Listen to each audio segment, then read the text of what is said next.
সুমাইয়া বাথরুমে বসে বসে ফোন টিপতেছিল। হঠাৎ করে ফোনটি কমেডের মধ্যে পড়ে গেল। সুমাইয়া জুড়ে জুড়ে কান্না করতে লাগলো। হঠাৎ করে কমর থেকে বেরিয়ে এলো কমর পড়ি।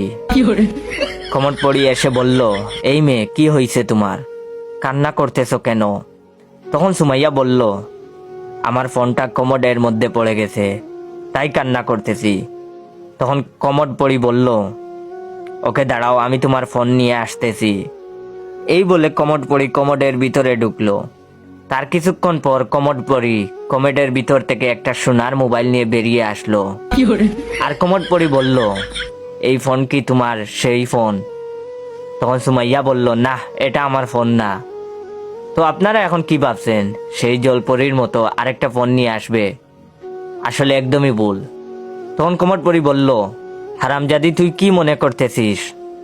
এইটা কি সোনার ফোন? শালি, এইটাই তোর ফোন। টয়লেট লেগে গোল্ডেন কালার হয়ে গেছে। এটা শুনে তো সুমাইয়া বেহুশ।